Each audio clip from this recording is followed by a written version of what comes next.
Olá, pessoal! Dando início aqui à nossa terceira aula, desse primeiro módulo do curso preparatório de Psicologia Hospitalar, com o tema bioética, ou mais especificamente, a ética da vida. Então, vamos tratar desse assunto, que é um assunto que é cobrado tanto em conteúdos gerais da psicologia hospitalar, em conteúdos voltados para o SUS e em conteúdos também específicos de cada programa. Então, é um assunto aí que permeia todas essas áreas e que precisa, sim, ser estudado, ser entendido, principalmente no momento da prova, onde vai solicitar do candidato uma compreensão, um entendimento sobre os aspectos da bioética.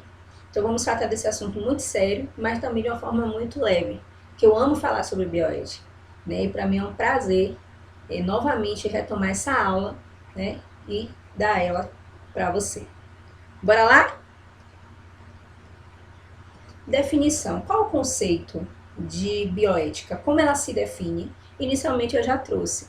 Bioética é o quê? A ética da vida. Definida como estudo sistemático de caráter multidisciplinar da conduta humana nas áreas das ciências da vida e da ciência da saúde, à luz dos valores e princípios morais.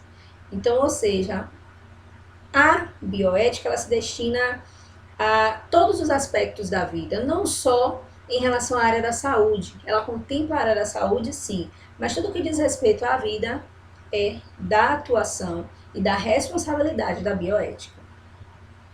É uma reflexão compartilhada, complexa e interdisciplinar sobre as adequações das ações que envolvem a vida e o viver. Tudo, portanto, que diz respeito à vida é de sua competência.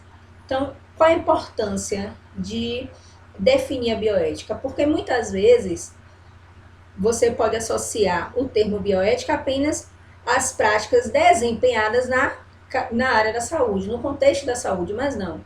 Tudo que diz respeito à vida, tudo que envolve vida é de responsabilidade da bioética, certo?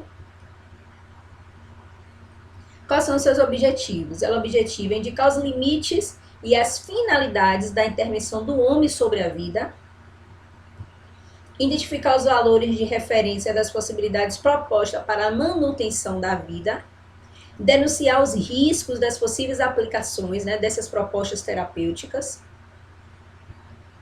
e por que é importante esses objetivos, exatamente para limitar as ações humanas em torno da vida, Porque às vezes o objetivo é promover uma qualidade, é promover um benefício, mas para se alcançar esse benefício, às vezes o sujeito ele é exposto a uma quantidade de, como é que eu posso falar, de acontecimentos negativos que traz mais impactos do que até mesmo o benefício que aquela prática propõe. Então a bioética vem exatamente para refrear as ações humanas em torno de qualquer atividade que se propõe a fazer em relação à vida. Qual o seu desenvolvimento? Quando foi que surgiu a bioética? Ela surgiu no final da década de 60 nos Estados Unidos e na Europa na década de 80. Na Ásia e países em desenvolvimento na década de 90. Então, o início, na verdade, na bioética se dá aí na década de 60 e expande para outros países até a década de 90. No Brasil, a bioética ela é regulamentada pela Resolução 196/196, que trata das diretrizes, normas regulamentadoras de pesquisas envolvendo seres humanos. Então, toda pesquisa que envolve seres humanos, ela tem que estar baseada nesses critérios da regulamentação da bioética. A prova não cobra quais são esses critérios, as especificidades dessa Resolução 196/196. Mas ela quer saber de você como é que surgiu a bioética, de que forma ela foi regulamentada, quem foi que regulamentou a bioética. Por isso que eu não vou perder tempo aqui com você em ficar esmiuçando o que traz essa regulamentação, até porque ela é voltada para a pesquisa, com desenvolvimento de pesquisa que envolve seres humanos. Então, se a prova vir cobrar, é muito nesse sentido, de saber se você sabe qual é a lei que regulamenta as pesquisas baseadas em seres humanos, que é a Resolução 96/196, e os anos, né, que a bioética ela veio a se desenvolver no mundo. Bora lá. A resolução 196/196 é a instância colegiada de natureza consultiva, deliberativa, educativa, independente e vinculada ao Conselho Nacional de Saúde. Então, assim, de uma forma muito ampla, para que você possa entender qual o objetivo. Então, ela busca orientar, traz resoluções, né? Quero fazer uma pesquisa com o ser humano, eu quero desenvolver uma pesquisa, e aí, quais critérios eu tenho que adotar para desempenhar esse meu trabalho que eu busco fazer? Vai lá na resolução que ela vai especificar direitinho. Então, assim, não é necessário, tá, esmiuçar ela, porque a prova não vai pedir essas características específicas, a não ser que isso venha ser cobrado no edital, mas eu particularmente nunca vi, né? Ela fala de bioética em termos gerais e trata mais de outros aspectos, mas eu trago também esse conteúdo porque ele pode sim ser cobrado em provas, tá bom? Bora lá. A bioética ela foi desenvolvida a partir do quê? Das reflexões a respeito dos avanços de transplantes, uso de aparelhos de ventilação mecânicas em pacientes terminais. Então, assim, a partir dessas práticas, os profissionais começaram a pensar, peraí, a gente precisa de um limite nisso aqui, né? Até onde vai essa prática? Como assim? Esse transplante, de que modo ele está sendo feito? Está levando em conta a consideração do sujeito, a sua autonomia, a sua liberdade? Peraí, vamos conversar sobre isso, bora analisar isso aí, porque estou percebendo que está havendo muitos danos. Às vezes não danos físicos, mas danos em ordem psíquica, né? Então vamos analisar essa prática aí. E aí surgiu exatamente a bioética, a partir dessas reflexões. Com as atrocidades acometidas durante a Segunda Guerra Mundial, mais uma vez a Segunda Guerra Mundial aí, marcando, né, o desenvolvimento de uma área voltada tanto para a área da saúde, porque a bioética ela se faz muito presente nesse campo, mas ela traz aí mais uma contribuição. Né? Foi com o surgimento, da verdade, foi o pós-guerra, né, nessa Segunda Guerra Mundial, que o psicólogo ele foi reconhecido por suas práticas, que ele expandiu a sua prática hospitalar. E, mais uma vez, após essas atrocidades que foram cometidas na Segunda Guerra Mundial, surge aí a necessidade de regulamentar essas práticas invasivas, certo? Através da bioética. Então, isso é um marco muito, muito importante, porque perceba que, após a Segunda Guerra Mundial, muitos acontecimentos marcantes em relação à saúde, em muitas categorias e disciplinas que envolvem o campo, avançou. Bom, em 1970, houve a primeira citação do termo bioética, pelo autor, pesquisador e professor norte-americano da área de oncologia, Van Rensselaer Potter, que publica 2 obras que citam pela primeira vez o termo bioética. Então, perceba que a primeira vez o termo que foi citado mesmo, bioética, foi pelo pesquisador Potter, né, na década de 70. Certo? Então, assim, é muito importante saber essa cronologia, porque a prova ela pode também te cobrar isso. E aí, quais foram as consequências de se pensar bioética? Quais foram as consequências de se desenvolver uma ética voltada para os aspectos da vida? Bora lá. Esses assuntos em relação ao transplante, em relação a práticas invasivas, a utilização de aparelhos para a manutenção da vida, certo? Levantaram discussão a respeito dos critérios de, bora lá, uso dos respiradores. Então, assim, peraí, eu estou percebendo que essa prática aqui, esse uso desse equipamento não está fazendo muito bem não, viu? Para esse paciente, olha só o que ele se propõe a fazer em termos de benefício para o paciente, está ocasionando bem mais malefícios. Então, vamos pensar sobre esses critérios. Então, começaram-se os profissionais de saúde a perceber que algo ali não estava legal, que precisava de algo para estruturar, para dizer assim, olha só, até aqui você vai, mas por aqui, olha, você para, certo? Que não está legal isso aí, não está ético, né? Você está infligindo aí até mesmo a dignidade do sujeito. Então começaram, né, a pensar e a levantar essas discussões em torno do uso dos respiradores, até quando prolongar a vida, até quando é benéfico prolongar a vida desse sujeito, certo? morte encefálica, doação de órgãos. E assim, a partir dessas reflexões, isso trouxe muitas consequências positivas, principalmente para o campo de pesquisa e atuação profissional com sujeitos, né, com vida humana.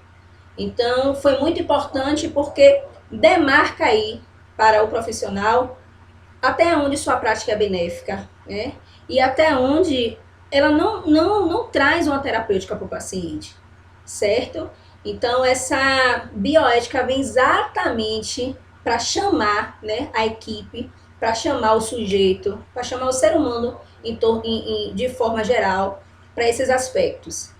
Peraí, você está propondo um benefício, mas será que é benéfico mesmo? Será que isso não é para atender a sua necessidade e o paciente? Será que você não está infringindo a autonomia dele? Será que você não está sendo injusto? Certo? Então, vem a bioética e faz exatamente essas reflexões. Importante. As discussões e reflexões da bioética não se limitam aos grandes dilemas éticos. Lembra que eu falei que a bioética ela não é destinada apenas para o campo da saúde, porque a prova pode botar essa pegadinha, que a bioética é o campo da ética que é específico das áreas da saúde. Mentira. Tudo que diz respeito à vida, portanto, é de interesse e responsabilidade da bioética.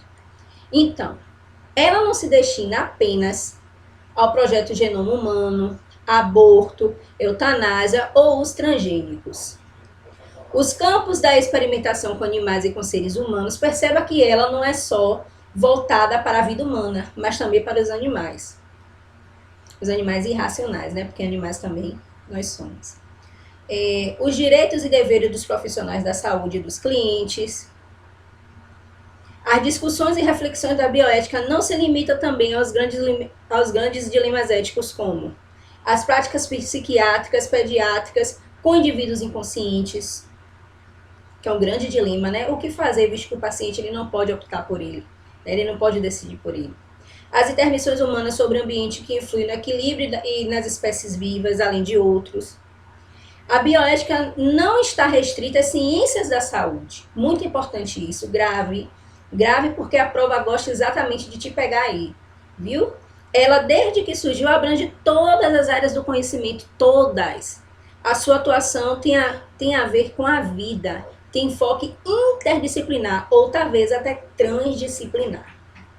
E agora vamos treinar, né? A partir desse conhecimento que adquirimos, a gente aprendeu aqui qual é o conceito de bioética, aprendeu que ela não está destinada apenas aos dilemas éticos relacionados à vida da área da saúde. Aprendemos também que tudo que diz respeito à vida é de competência e interesse da bioética. Sendo assim, vamos treinar. Bora lá, essa questão aqui da residência unimultiprofissional da Secretaria Estadual de Saúde de Pernambuco, CSPE. Sobre a bioética e ética, analise as afirmativas abaixo. A bioética inclui visão, decisão, conduta e normas morais das ciências da vida e da saúde. Perfeito. Perceba que ela não falou só da saúde, ela ampliou. Questão correta. Bora lá. A bioética foi instituída nos Estados Unidos, perfeito, na década de 70. Isso mesmo, lembra que o primeiro termo bioética foi citado na década de 70 por Van Potter? Então, questão correta até aí, né? Na Europa, nos anos 80, na Ásia e nos países em desenvolvimento no início dos anos 90. E no Brasil, foi implantada com a aprovação da Resolução 196/96. Exatamente a questão, ela traz o que foi abordado nos conteúdos desse assunto em relação à bioética. Perceba que quando ela cita a Resolução 196/96, ela não pede para você uma especificidade, uma característica ou o que está escrito lá, não. Ela cita que no Brasil a bioética ela foi implementada a partir dessa resolução, tá? Que é destinada aí ao campo da pesquisa com seres humanos. Corretíssimo. Bora lá. A Comissão Nacional de Ética em Pesquisa é uma instância colegiada de natureza consultiva, deliberativa, educativa, implantada e vinculada ao Conselho Nacional de Saúde, exatamente. Que aqui essa alternativa ela está falando exatamente da Resolução 196/96, né? Então, correta a questão. Essa Comissão Nacional de Ética em Pesquisa, né, que diz respeito à Resolução 966, é uma instância colegiada de natureza consultiva, sim, deliberativa, verdade, educativa, sim, independente e vinculada ao Conselho Nacional de Saúde, conforme foi mencionado aqui no slide dessa aula. Questão certíssima. E aí, após treinar, após ver como é que é cobrado esses conteúdos, né, sobre a área da bioética, a gente vai entrar aí nesse grande campo. O que é bioética? Como é que eu posso pensar em bioética sem pensar nas questões de saúde? Bora ampliar esse olhar? Vamos lá. Bora lá. Existem algumas correntes culturais e sociais da bioética, que é como eu coloquei aqui visão de vida para fazer uma associação. É importante, né, fazer associações para que possa assim, promover um conhecimento e uma compreensão mais ampla do conteúdo aqui estudado. Então, assim, existem várias correntes da bioética e existe a principal que vamos estudar aqui, que é o principialismo, que é exatamente nessa corrente que a bioética ela tem aí os seus pilares, como a não maleficência, a beneficência, a justiça, né, e entre outros, exatamente pautada aí nesse conceito que o principialismo traz. Mas vamos conhecer primeiro cada uma delas até chegar lá, tá bom? A primeira corrente cultural e social da bioética é o individualismo. Para essa visão de vida, né, o que é que o sujeito pensa? Que para ele vida é liberdade acima de tudo, né, e de todos. Trata-se de uma liberdade que se reúne à busca de uma independência total, o que é impossível. Porque somos regidos por leis, normas, afeto. Então, até uma decisão que a gente tome, geralmente a gente pesa tudo isso. Logo, essa independência total se torna um tanto impossível. No entanto, não podemos falar de liberdade também sem considerar a responsabilidade dos nossos atos. Então, essa visão de vida em relação ao individualismo, ela acaba ferindo também essa questão da responsabilidade com o outro, da não maleficência. Porque a minha liberdade pode causar um dano muito grande, ao meu próximo. E assim, logo, essa visão, ela é um tanto perigosa, em se tratando de vida. E tem a corrente do hedonismo. Sua lógica é a supressão da dor e a extensão do prazer. Essa premissa constitui o sentido do agir moral do hedonismo.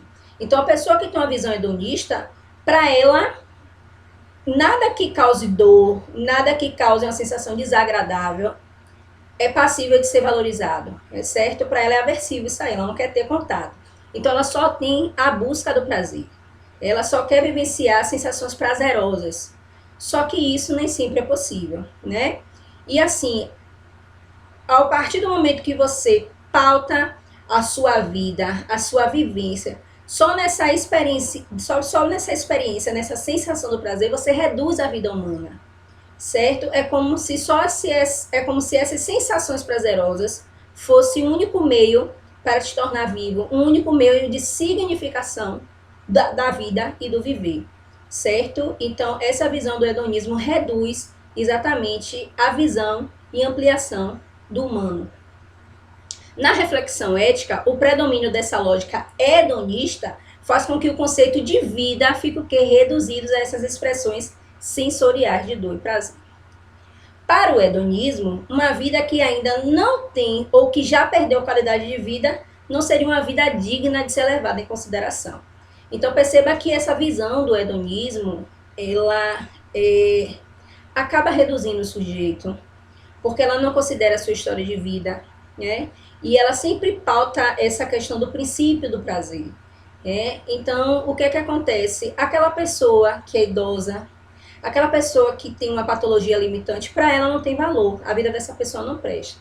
Então, assim, é uma visão de vida, que reduz o sujeito. E assim entra a bioética, porque são aspectos e visões culturais e sociais. Então, se eu penso dessa forma em relação à vida, isso diz respeito também à bioética, certo?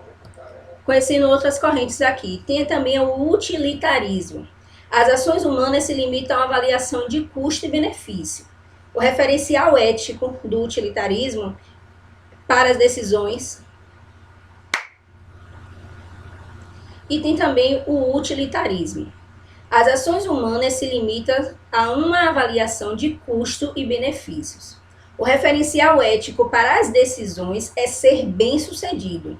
O insucesso é considerado um mal. Só o que é útil tem valor. Então, assim, perceba que essa é uma visão de vida, né, em relação à vida, muito reducionista também, onde despreza aquilo que não tem valor, minto. E tem também o utilitarismo, né? Que é quando as ações humanas se limitam a uma avaliação de custo-benefício. Eu só me relaciono com você se você tem algo a me dar em troca. Né? Qual o custo disso? Qual benefício eu vou ter? Então, a relação de troca. E sim, o referencial ético dessa corrente social e cultural da bioética, né? Porque é uma visão de vida que o sujeito desenvolve, é que para as decisões ser importante, é que o bem-sucedido é o que vale a pena, tá? Então, assim, você ser bem-sucedido é o que para ele tem valor. E o insucesso é considerado um mal. Logo, as pessoas que não têm sucesso, nessa visão aí do utilitarismo, não tem valor, é uma vida desprezível. Então, perceba que é uma visão social e cultural que trazem uma limitação também da visão do sujeito. Então é muito importante trazer essa visão, porque infelizmente, na verdade, ela é muito presente. Você há de concordar comigo que a nossa sociedade ela vem apresentando exatamente essa visão cultural e social de vida, pautada aí nos conceitos do utilitarismo. Custo e benefício, só o que é útil tem valor. Se você não, principalmente esse apelo, né, das mídias sociais. Então, se você não mostra a felicidade, se você trata de temas mais reais, que não seja uma felicidade vendida ali nas redes sociais, aquela felicidade pintada, perfeita, você não tem valor. Então, assim, o apelo está sendo muito grande em relação a esses aspectos. E o utilitarismo está sendo muito presente, na nossa sociedade. O principialismo também é outra corrente cultural e social da bioética. Bora ver essa visão. Tem por bases morais a beneficência, a não maleficência, a autonomia e a justiça. Então, com base nessas correntes culturais e sociais, certo, da bioética, o que é que ela faz? Olha só, o individualismo não dá, para eu me basear, essa visão de mundo não é interessante, visto que não é possível essa liberdade acima de tudo. O hedonismo também não é legal eu botar as práticas dos profissionais, voltando aí para a área da saúde, não é possível ter essa visão de vida, em termos de vida, de sobrevivência, pautada aí no hedonismo, nessa supressão de dor e sensação do prazer, reduzindo a vida só a essa questão de ter ali um bem-estar. Também não dá para eu pensar desse modo. E aí vem o utilitarismo. Nossa, será que essa relação de custo e benefício é saudável? Enfim, trazendo aí para uma prática da área da saúde, é saudável, eu me relacionar assim, principalmente se tratando da área da saúde, onde muitas vezes lidamos, com sujeitos debilitados, então, assim, essa vida para mim não vai ter valor. E aí vem o principialismo que fala bem assim, peraí, bioética, eu tenho uma visão muito mais integrada, muito mais holística e humanizada. E aí ela vai falar, então eu vou pautar os meus aspectos e principalmente o meu desenvolvimento nesses princípios. E aí, como bem aqui colocou, o principialismo ele tem por base morais esses quatro pilares, conceitos: a beneficência, a não maleficência, a autonomia e a justiça.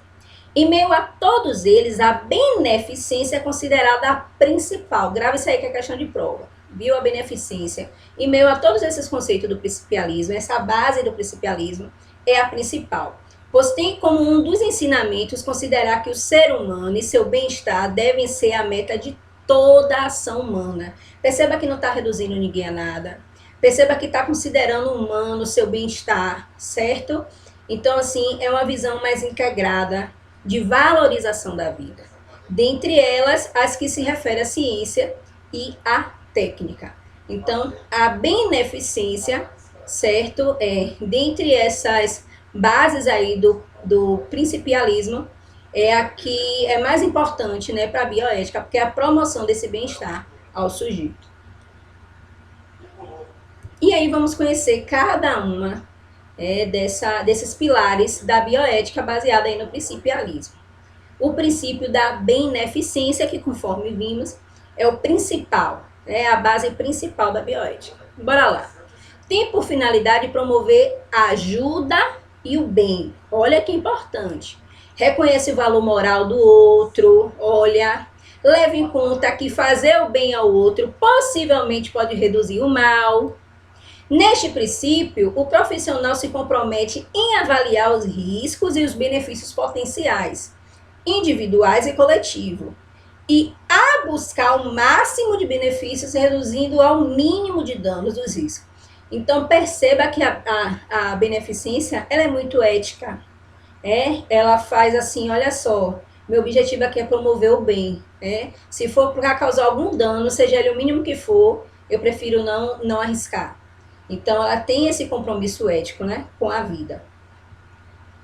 E tem o princípio da não maleficência. O que seria? A beneficência é promover o bem, é fazer a uma ação.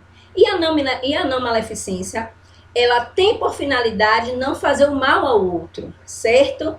Não mal, não maleficência, não mal. Beneficência, bem, certo? Grave isso aí. Não causar danos ou colocá-lo em risco. Compromete-se a avaliar e a evitar os danos previsíveis. Para atender a este princípio, não basta apenas boas intenções de não prejudicar, mas é preciso evitar qualquer situação que signifique risco. Perceba que a beneficência é uma ação de promoção do bem-estar. Já da não maleficência, não. Ela nem pratica, ela avalia. Ela avalia os riscos. Certo? Avaliei os riscos, vi que tem um potencial ali, eu nem vou. E a não maleficência, ela tem essa questão da avaliação, e a beneficência não, de promover, certo? Verifica se as atitudes e escolhas estão causando prejuízo ao outro, individual ou coletivo. E se determinada técnica não oferece risco, e ainda se existe outro modo de executar com menos riscos. Então, um cuidado muito ético, né, da não maleficência, de não promover esse mal ao outro. E o princípio da autonomia, né, como é que ele se define? Bora lá, que é um dos pilares também da bioética. Diz respeito ao poder de decidir sobre si mesmo, do sujeito decidir sobre si mesmo. Preconiza que a liberdade de cada ser humano deve ser resguardada. O princípio, né, do individualismo prega autonomia. No entanto, é uma autonomia exacerbada. É uma autonomia acima de tudo, uma liberdade acima de tudo. Só que isso traz o quê? Prejuízo. E já na autonomia do principialismo, não. Ela vem ser proporcionada ao sujeito, mas de forma ética, respeitando os limites, certo? E sempre promovendo ali o bem-estar para o sujeito. Bora lá. Esta autodeterminação é limitada em situações em que pensar diferente ou agir diferente não resulte em danos para outras pessoas. A violação da autonomia só é eticamente aceitável quando o bem público se sobrepõe ao bem individual. É o único momento, certo, que esse princípio da autonomia, do principialismo, fala assim, olha, não vai ser possível te dar esse benefício da autonomia, porque infelizmente vai haver mais consequências negativas do que positivas. Então, o coletivo vai sobrepor sim ao individual. E o último, né, que é o princípio da justiça, né? Como é que se define esse princípio da justiça? Como reconhecer? Bora lá. Distribuição coerente e adequada de deveres e benefícios sociais, ela se equipara muito à equidade, certo? À equidade. No Brasil, a Constituição de 1988 refere-se que a saúde é direito de todos e dever de quem? Do Estado. Dessa forma, todo cidadão tem direito e assistência à saúde, sempre que precisar, independentemente de possuir ou não um plano de saúde. Perceba que é algo justo, algo amplo, algo para todos, né? O Sistema Único de Saúde, SUS, tem como princípios doutrinários a universalidade, a integralidade e a equidade na atenção à saúde dos brasileiros. E a justiça e a equidade andam juntos, né? Lado a lado. E aí uma questão. Perceba que eu trouxe para vocês a definição de cada uma, né? De cada um, na verdade, desses princípios, que são a base, o pilar da bioética, né?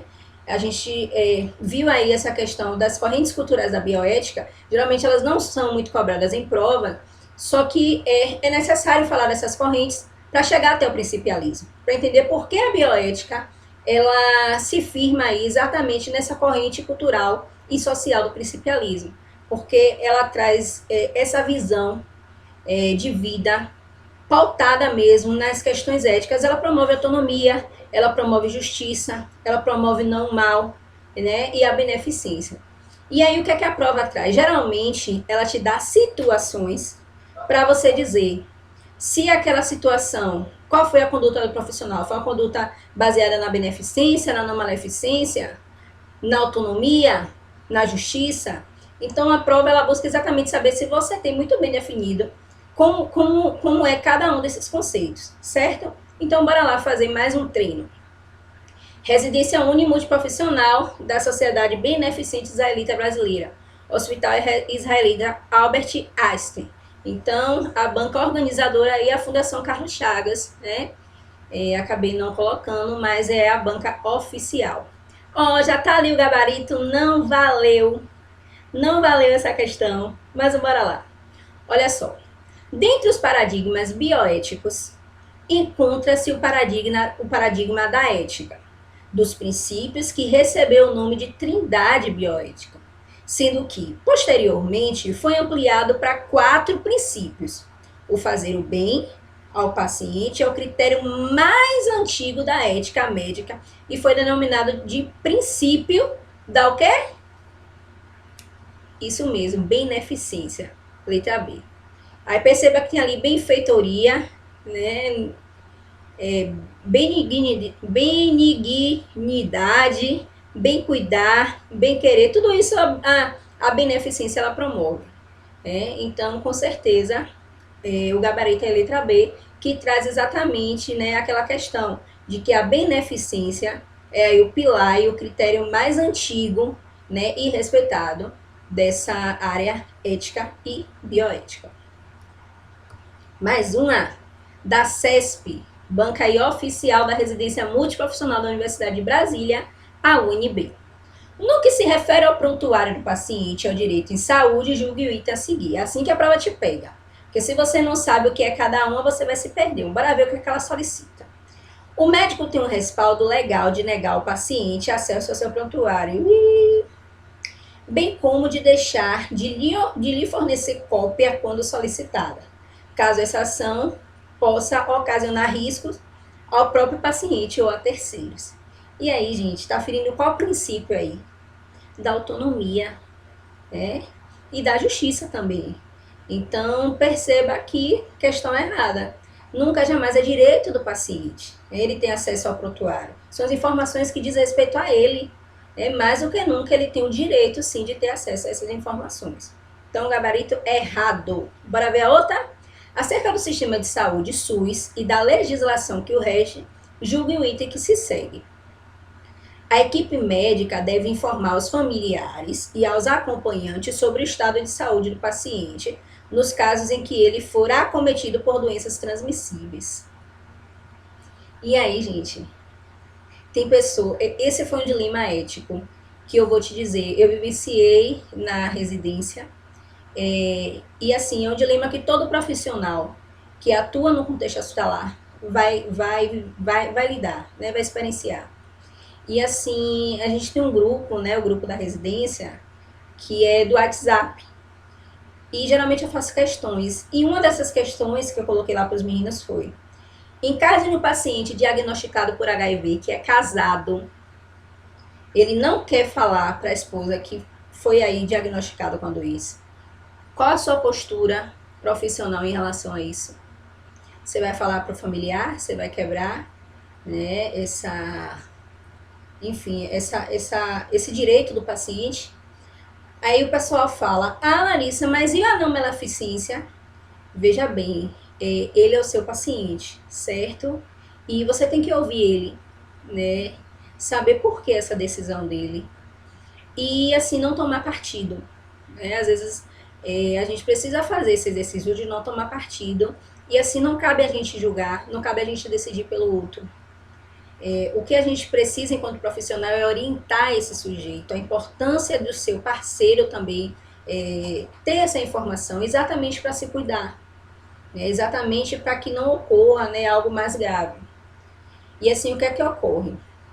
A única categoria profissional legalmente respaldada para se quebrar um diagnóstico é a medicina. Então, o que é que se faz exatamente nesses casos?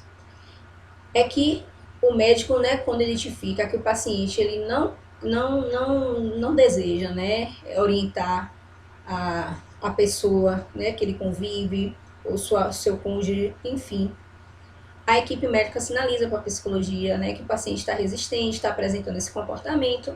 E o que é que a gente vai fazer? A gente vai ouvir o paciente. A gente não já vai falar que, olha, ele precisa informar para o familiar. Você não escutou ele, você não sabe de que lugar é que ele fala.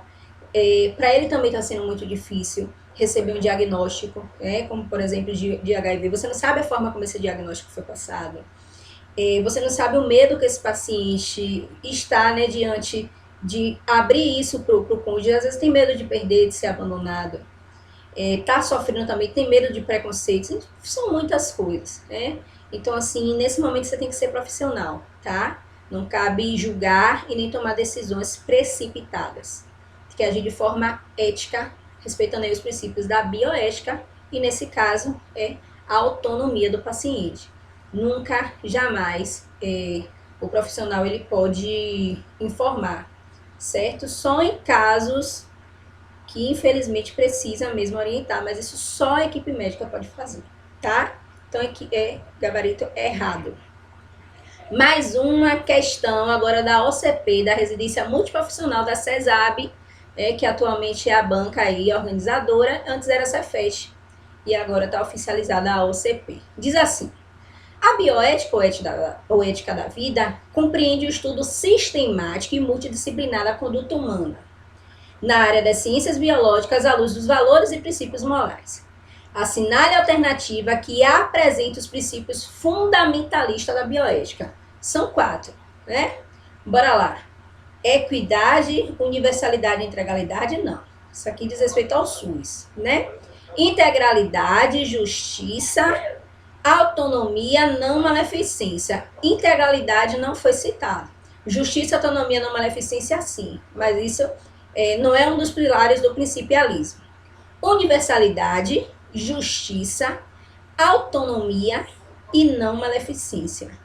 Também não, porque a universalidade não entra, né? Justiça, autonomia, beneficência e não maleficência. Isso mesmo, nosso gabarito, né? Que afirma e traz exatamente esses pilares do principialismo, o qual se baseia aí a bioética. Letra E, justiça, integralidade não, beneficência e não maleficência. Perceba que ele mistura, né, com o que traz o SUS, os princípios do SUS, né? Então, gabarito D, justiça, autonomia, beneficência e não maleficência. Então, dessa forma, gente, que a prova vai cobrar vocês, né? Ou ela vai dar uma situação e vai pedir que você identifique qual princípio da autonomia foi quebrado, ou, desculpa, da bioética foi quebrado. Então, qual princípio da bioética está sendo aplicado, certo? Ou identificar mesmo quais são os pilares da bioética, certo? Mais uma, VUNESP aí, da Residência Multiprofissional da USP. Vamos lá. Conforme o protocolo, durante o atendimento de LE, 59 anos, sexo feminino, vítima de agressão sexual, a enfermeira solicitou diversos exames laboratoriais.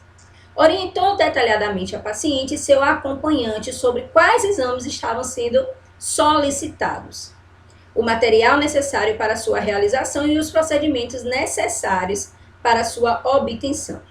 Esclareceu todas as dúvidas apresentadas pela paciente e acompanhante e, a seguir, solicitou a autorização da usuária para iniciar a coleta.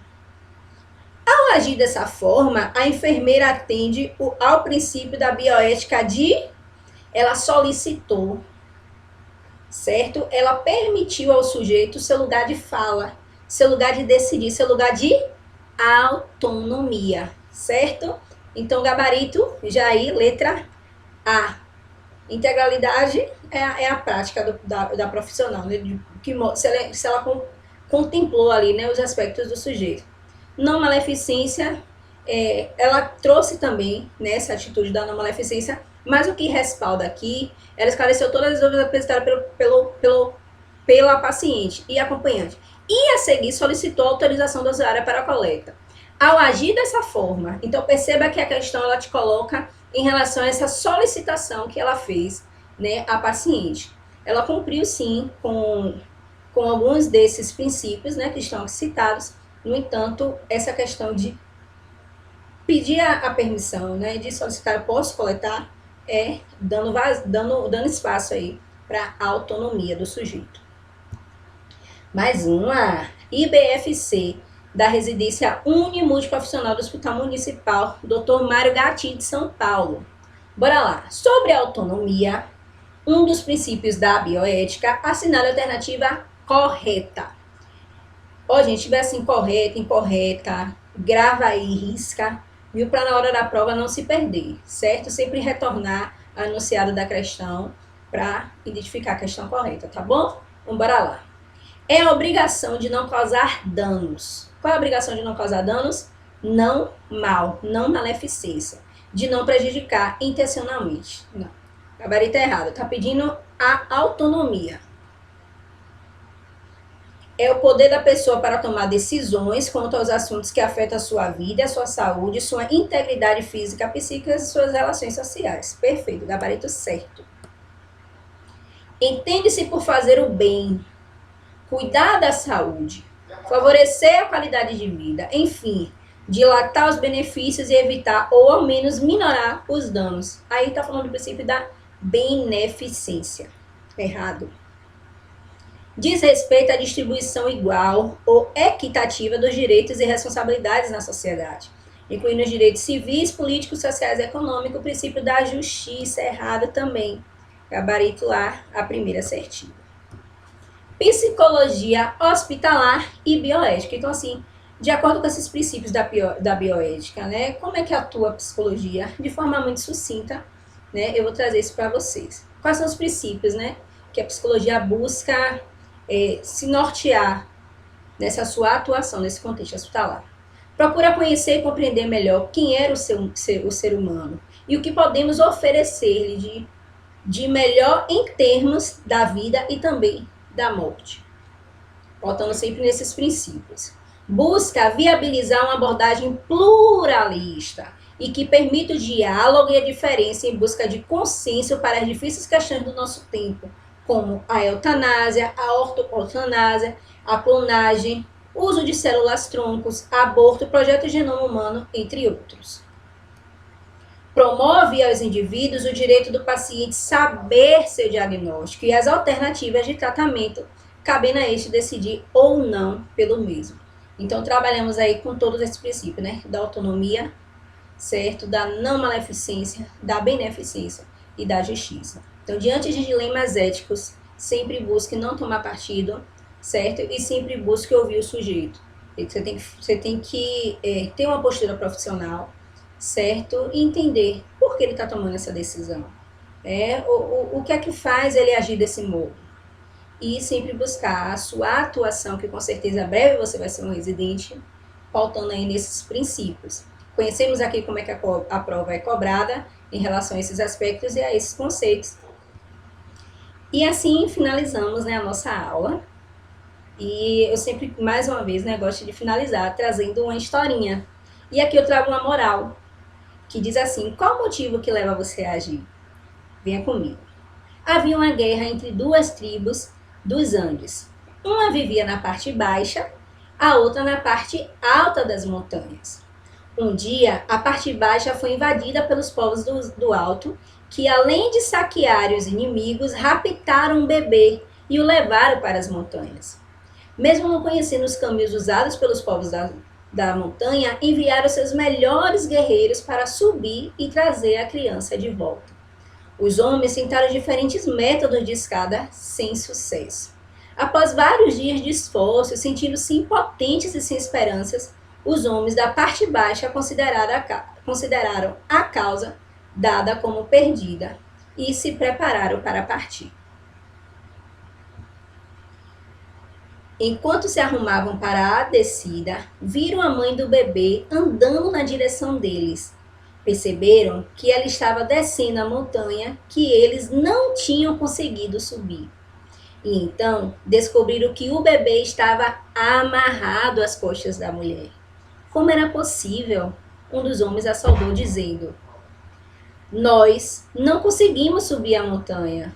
Como você conseguiu, se nós, que somos os homens mais fortes e capazes da cidade, não conseguimos? Ela encolheu os ombros e respondeu: Não era o filho de vocês que estava lá. Então, por que eu trago essa mensagem? Porque você precisa, né, ao estudar, verificar qual motivo está levando você a agir. É a sua aprovação, né? O que é que você almeja? Então, foca nesse motivo, certo? Porque assim como essa mãe não tinha todas as técnicas, mas o motivo levou ela a resgatar o filho dela. E do mesmo modo, o seu motivo, com certeza vai te levar à aprovação. Finalizamos aqui. Até a próxima aula com Tanatologia. Tchau, tchau, gente.